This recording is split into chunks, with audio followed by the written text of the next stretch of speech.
Hello viewers, this is Africa Renaissance TV, the newest TV in the offing.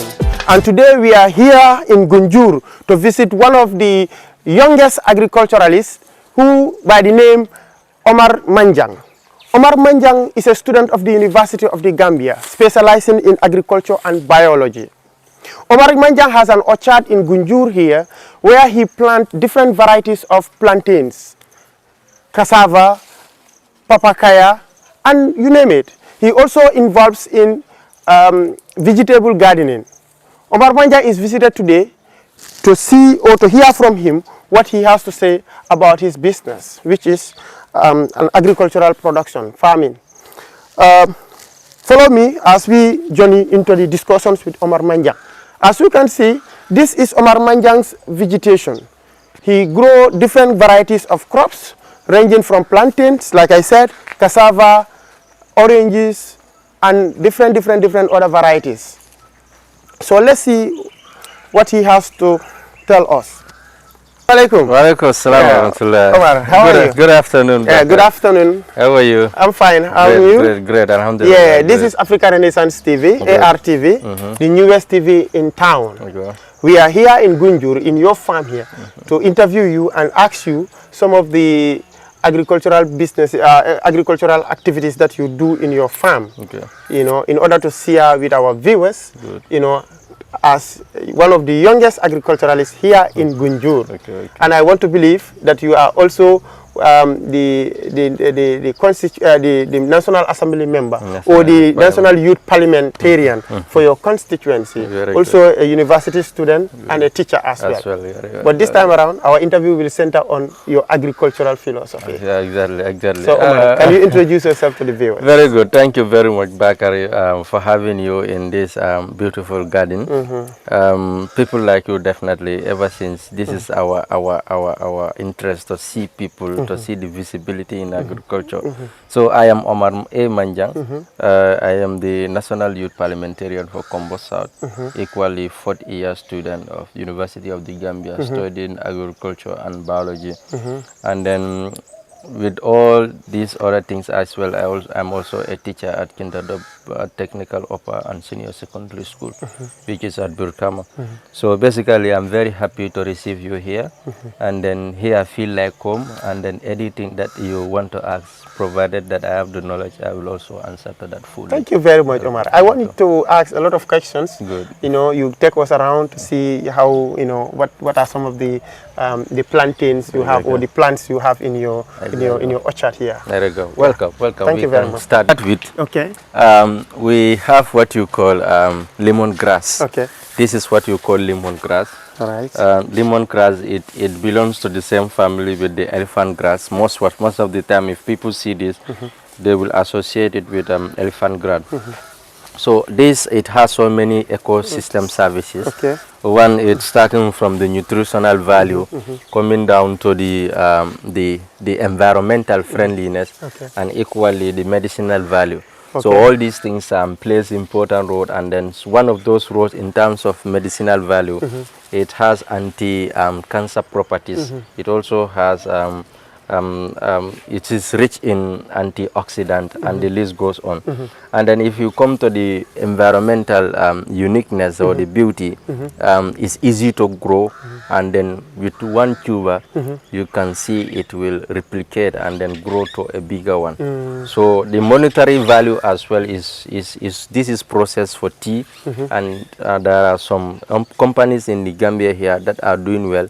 They even expose these things outside the country.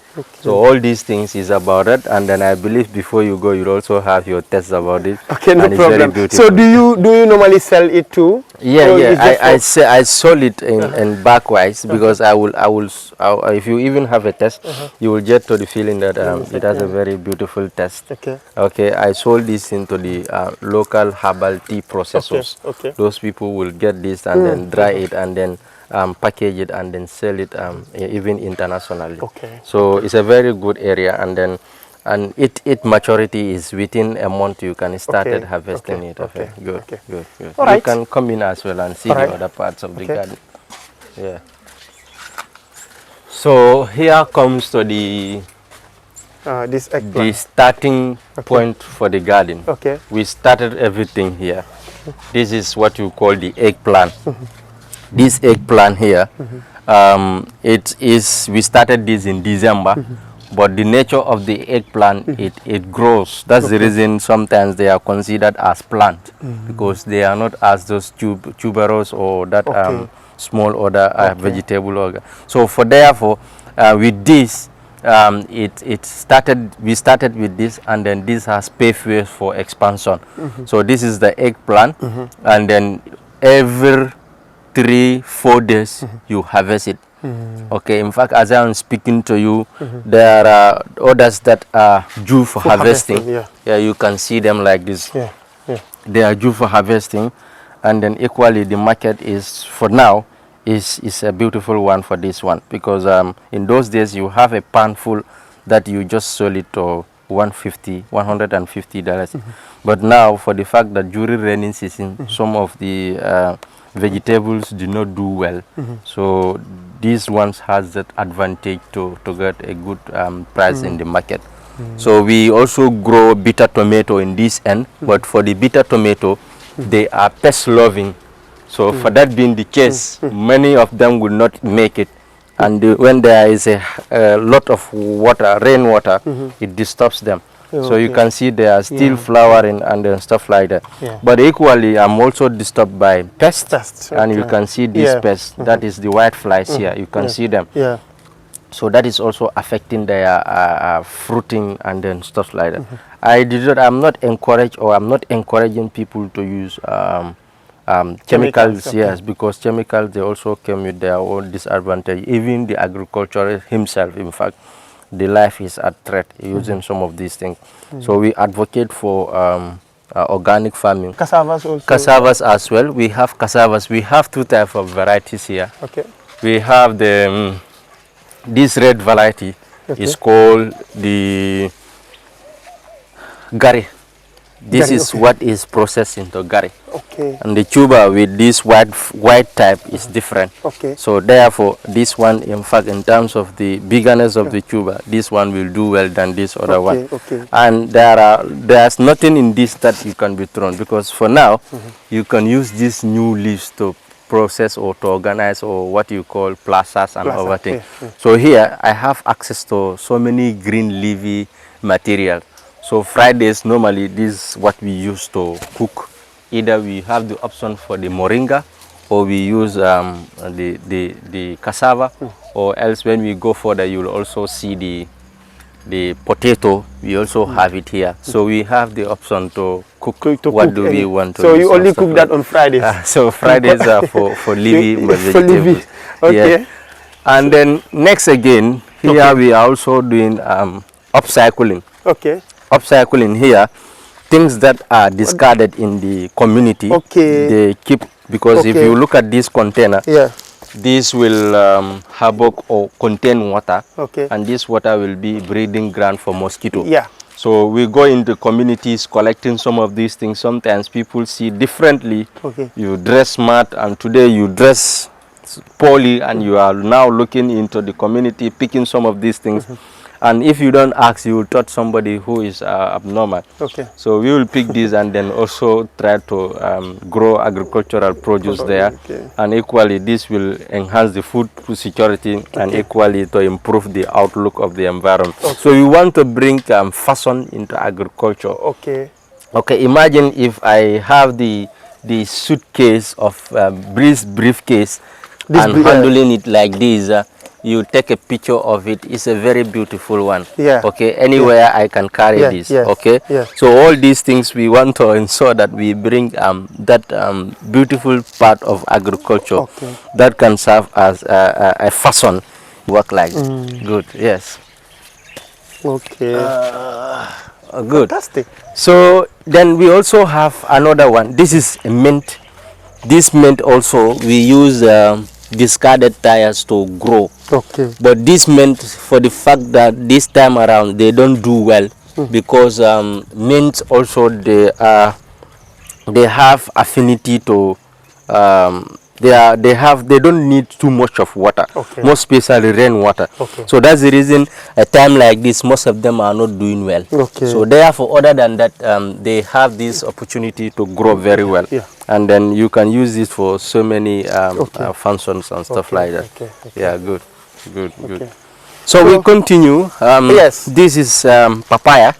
Scientifically, you call it as carica papaya. Carica papaya. Yes, this carica papaya, it has this beautiful part, and then these are two types here. I have two different types here in my garden, and this other one it has an oval shape. Yes. It has an oval shape. And then for the fact that it's disturbed by the snail, that is the reason the fruiting is not that much arranged. All the flowers here were consumed by the snail. So we are expecting this one, you sold this in grams. So you can see it has this one is not sold like that. It's like just sold, normally, it's sold in grams. I can see all these basins are here purposely for something. So these basins here, they are used for seedling production. So for instance, the seeds of papaya or any other small seeds, we use them to grow. So in fact, this is a salim plum. This is a salim plum, and you can see a seed of salim plum is already coming up like it's germinating there. It's germinating. Others didn't make it as a result of the snails. When they just come out, then the snails will consume them. So that's the reason most of them died. But for this one, it's trying to come as well. So let's move around. But okra, they don't look beautiful at this time of the year for the fact that here I am disturbed by snails. Yeah, it's just that the sun is hot. Otherwise, one can see this. You can see the snail is already here.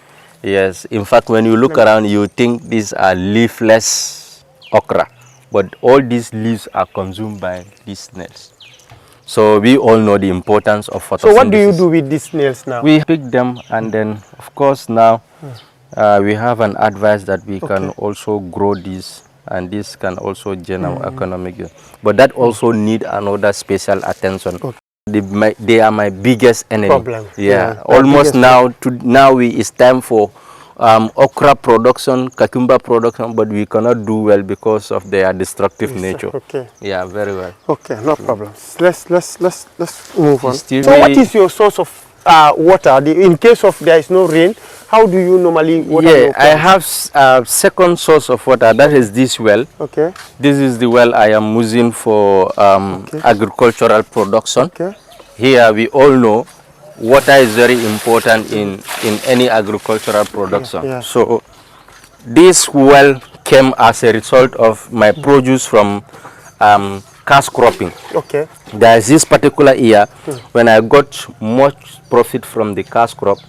I used $17,000 to dug this well. So this is what I started using, and then later on I provided a poly. This polio, that's what I use to draw water. But now my sticks, they are old enough, they cannot sustain it. So to some extent, some months back, way back in April, I got a support from NACUC, one of their project called TVEC project, where they are sponsoring practicable areas for it to go deeper, and also getting some cable and with solar, and again to get the tank. But this tank is unfortunate that the day we established this, we erected it, then it just spent a night. In the morning around 11 o'clock I received a call that it has fallen down, and amount of $12,000 is invested on a tank alone. So altogether what has been invested for my water supply is almost to $68,000. That was a very so this is a banana. This is a banana. We have three variety of banana in this garden. This one is called Kotu banana. I don't know whether it has its origin from Kotu, but whatever the case may be, it's a Kotu banana. and it's very palatable, very beautiful. Yeah, okay. So this is the typical banana that we buy. Gambians know most of the time. Right. Okay, but for the fact that this pest, many will consider it as a fungal pest. Okay. It's the one giving it a tough time. Okay. So you see that white fly. This is one of their excreta. So this excreta will cover top layer of the plant, and then this green plant we all know is good for photosynthesis. Yes. That will be covered. So therefore the plant will not have adequate energy to absorb the sunlight, and eventually the strength of the plant will go down, and then the plant will definitely die as once. And we can see this type of pest is what is actually disturbing even. Of course, even these oranges. Yeah, these citrus fruits like that is disturbing them. You spray them with botanical pesticide, and then you don't want to use chemical pesticide. So because I advocate for environmental protection, so it doesn't tell well. If I talk to people off the camera, I go and do that act. So that's too bad. Indeed. So I want to be honored with what I am saying. Yeah. So that's this. So they are definitely giving us a tough time. Yeah, sure. Yeah. This is the potato that we have. Okay. We have almost 3 lane of potato. But unfortunately that things do not do well because of the infestation of these snails. Because snails climb over this and then they will take out the bark. Okay. So eventually during much dry time, then they will die. But that's the reason all these things, they all die off. Okay, they were all planted. Yeah, so only these other few parts are. And I have a very good variety. These varieties were given to me from Nari.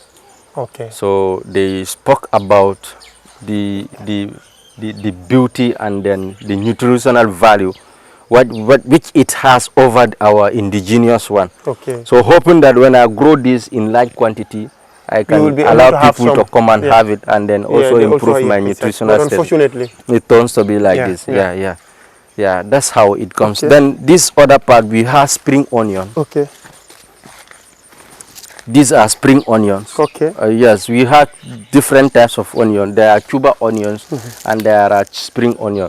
Here we only use the leaves. Leaves. Okay. Yes, that's what you use for the. So, but you realize that this one too, they are not very compatible during rain season. Okay. That's the reason you have to make a raised bed. Okay. That's the reason you have to make a raised bed, so that when water comes, it can splash and then it goes like that. Because it doesn't need much water. This one too is another system of agriculture where we are using discarded tires.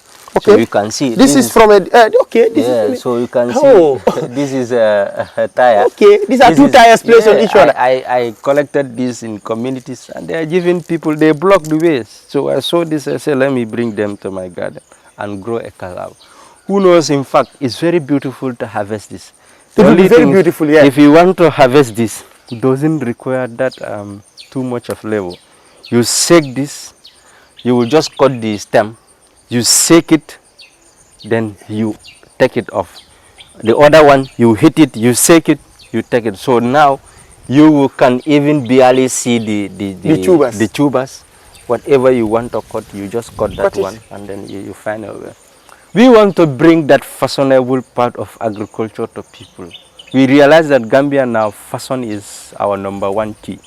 So if you were able to bring this thing to people, I believe we will change our mindset and then we work for. And in fact, there will be no grass that will compete with the plant itself. You see, there will be no competition. Yeah. And here, in fact, I am doing what you call monocropping. What you call yeah, you call it as. Is it how do you call it? Mixed farming. Mixed farming, exactly. Sorry, mixed cropping. Mixed cropping, exactly. Yes, mixed cropping, where you have tuber, that is the potato, and then with this one. But you know, this one, you realize that this can stay for, this a perennial crop can stay for almost 9 months or a year. More than 2 years, 3 years, you can have cassava. But this one, 3 weeks, 2 months, 3 months, you can harvest it. Okay. So this one continue. Okay. So you see, one stone you can kill almost 2 birds. Yes, yes. We are also using the same system to grow papaya. Okay. The first papaya that you see, it And is this a one different is different. variety. Yeah, yeah. Yes. Usually in Gambian context, But they are all we are sorts. known. Yeah, they are good. They are all sort one. In Gambian context, we are known, or we know more of the long tall one. papaya, Yeah. the tortilla, the lengthy one. Yes. Yeah, but for now, these are what do you call them? GMOs. They are modified crops. So that has some other desirable characters, like shortness is there, resistant to diseases is there, and stuff like that. For me, I use natural way of providing that resistance. You can see there are spring onions here. Spring onion is an spacious type of vegetable, and this scent itself repels away the pests. So that is the reason I will have it here. Some of them are just used for consumption. You can see this spring onion. Yeah. So the scent of this will even send away the pests. insects, the pests as well. The So potential you can see pests. the potential pests, or that, let me say, destructive one. Yes. It can repel them away. So you have some pests that are not. Yeah. There are two types of pests based on the ecological services that they do. You have the destructive ones, and then also the friendly ones. Friendly ones, those are the ones that will contribute into pollination, because you realize that this particular plant, papaya, is one of those plants that need a pollination or pollinating agent. So this one is, I can say this one is dioecious. It has both male and female sex organ in one plant. But there are some papayas down there, we will come to them. They only have a male characteristic, pollen grain. So they need a female grain or female characteristic for them to do well. So therefore, if that is not possible, therefore, no matter how they stay, they will never produce fruit.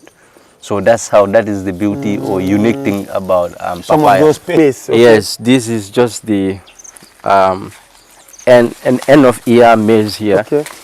But for the fact that many have been harvested, so you realize that many has been arrested, and then we are leaving these ones for other purposes, maybe like for the seeds. For the seeds, yeah.